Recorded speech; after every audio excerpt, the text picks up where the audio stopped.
¿Alguna vez has escuchado algo como esto? Al alcanzar su apoaxis, la nave ejecutó una quema a progrado. Luego, durante el sobrevuelo perilunar, realizó una quema retrógrado en el perilunio, para quedar atrapada en una órbita lunar estable.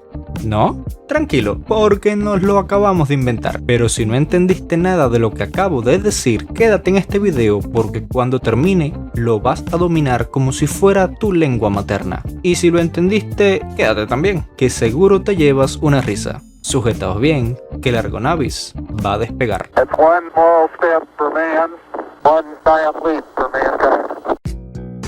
Bienvenidos a otro video de Argonautas del Espacio. Esta semana nos alejamos un poquito de la historia para tratar un tema fundamental si queremos entender cómo se mueven las naves y satélites en el espacio, la mecánica orbital. Primero aclaremos algo importante. Como dijo Einstein, todo es relativo, y el movimiento en el espacio es una de las pruebas más claras de ello. En el espacio, las naves no se mueven de un punto A a un punto B en línea recta como en la Tierra. Su movimiento siempre depende de qué cuerpo celeste domine el entorno gravitacional. Si estás dentro de la esfera de influencia de la Tierra, te moverás relativo a la Tierra. Si entras en la esfera de influencia de la Luna, tu movimiento pasa a ser relativo a la Luna.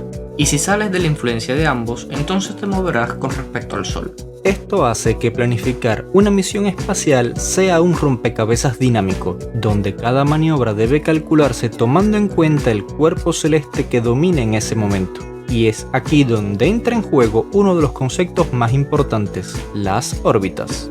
En el siglo XVII, el físico más importante de la historia, Isaac Newton, propuso un experimento mental conocido como la bala de cañón de Newton. Imaginó un cañón encima de una montaña, desde donde se disparaba una bala horizontalmente. Si la velocidad era baja, la bala caía cerca. Si era mayor, caía más lejos. Pero si alcanzaba la velocidad justa, la bala caería alrededor de la Tierra, sin tocar el suelo, entrando así en órbita. Con esta idea, Newton explicó que una órbita no es más que una caída perpetua, donde la curvatura de la trayectoria del objeto coincide con la curvatura del planeta.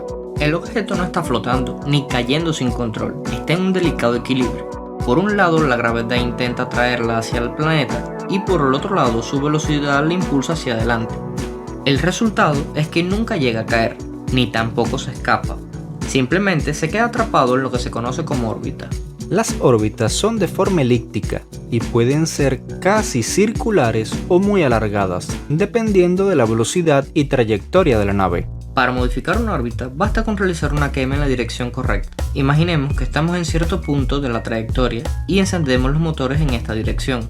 Al aumentar la velocidad, el efecto más notable ocurre en el extremo opuesto de la órbita, que se estira haciendo más pronunciada la trayectoria. La clave para ampliar o reducir una órbita está en acelerar o frenar en el momento adecuado. Una quema en dirección al movimiento, es decir, una quema a progrado, aumentará la velocidad y hará que el extremo opuesto de la órbita se aleje más del cuerpo central.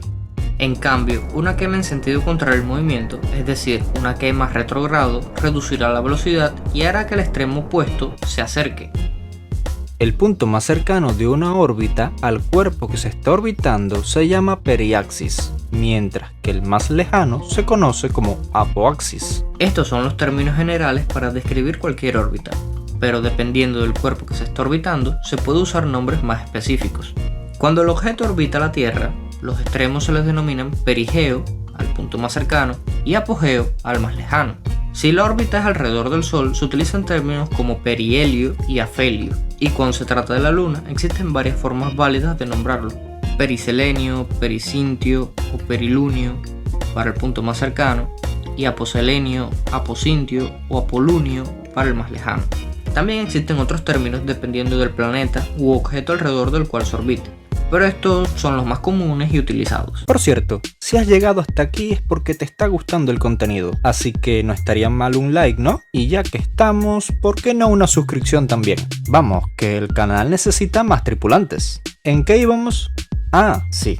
Supongamos que queremos viajar a la Luna. ¿Por qué no simplemente apuntamos en línea recta y aceleramos hasta llegar? Suena lógico, ¿no? Pero en la práctica no funciona así. Primero, porque ni la Tierra ni la Luna están quietas. Ambas se mueven constantemente en el espacio y la Luna en particular se desplaza a unos 3.700 km por hora alrededor de la Tierra. Si lanzaras una nave en línea recta hacia donde está la Luna en ese momento, cuando llegues ya no estaría ahí. Segundo, porque el espacio está gobernado por la gravedad. Si intentas ir en línea recta, tendrías que luchar constantemente contra la atracción gravitacional de la Tierra, lo que implicaría gastar una cantidad absurda de combustible durante todo el trayecto. En cambio, lo que hacemos es aprovechar la gravedad y la inercia para seguir una trayectoria curva que intersecta la órbita de la Luna. Es decir, apuntamos hacia donde va a estar la Luna, no hacia donde está actualmente. Igual que cuando juegas francotirador en Call of Duty y tu blanco se mueve. ¿Cómo hacemos esto? Primero calculamos dónde queremos intersectar la Luna. Supongamos que elegimos este punto de su órbita. Pues bien, cuando nos encontremos en el punto opuesto de nuestra órbita terrestre, encendemos los motores en dirección al movimiento. Es decir, hacemos una quema a progrado hasta que nuestra trayectoria se alargue lo suficiente como para intersectar la órbita lunar justo en ese punto. Este tipo de maniobra se conoce como transferencia de Hoffman y es una de las formas más eficientes de viajar entre dos órbitas circulares. Pero la cosa no acaba ahí, a menos que queramos estamparnos contra la superficie lunar a toda velocidad. Una vez que nuestra nave entre en la esfera de influencia de la Luna, necesitamos realizar otra maniobra, una quema a retrogrado. Es decir, una quema en dirección contraria al movimiento, para reducir la velocidad y permitir que la gravedad lunar nos capture en una órbita estable. Y aquí no acaba todo, porque también podemos usar una trayectoria precisa para reducir aún más el consumo de combustible, algo que se conoce como asistencia gravitacional. Imaginemos que queremos lanzar una sonda al planeta más alejado del sistema solar. Por muy potente que sea nuestro cohete, no bastaría con un solo empujón.